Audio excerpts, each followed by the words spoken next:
जय जगन्नाथ सांग माने मु आसी मो मामू घरे गाँ को आसन देखिए बाबू कुआडे जाउछि आम घर बाड़ी रे केते सारे साग आइछि साग काटि दिनो पिहू तमे कौन करुछ साग काटि साग नौच साग कौन करिवो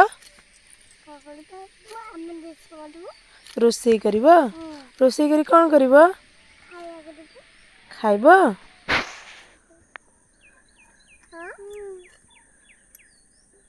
केते सारे टमाटर आइछि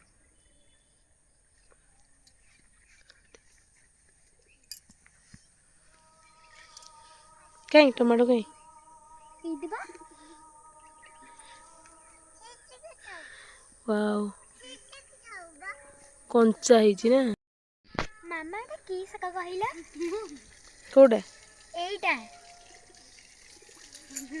सेटा पालंग साग पालंग साग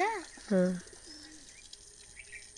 खंड साग माने केते सारे साग आइछि और फाइनली हम साग तोड़ा सारिला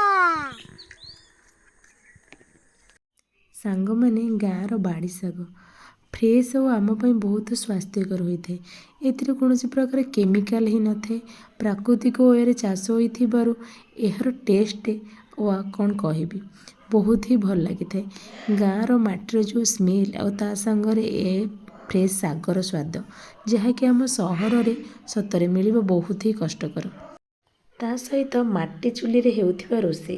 तार टेस्ट को दुई गुण कर दिए आमे गाँ को जिते बड़े भी आसु सब बड़े ट्राए करूँ आम बाड़ीर पनीपरिया है कि फ्रेश साग है सब बेले खाइबापी और सब बेले खाइबापी मत तो बहुत भल लगे साग साग आम देहपाई केते भल आमे तो समस्ते जाचे से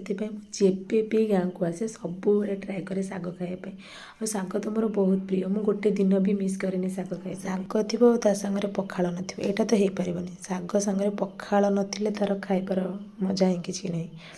से समस्ते मिसिकी आणिक पखाड़ धरु बसी पड़िलु खाइबापी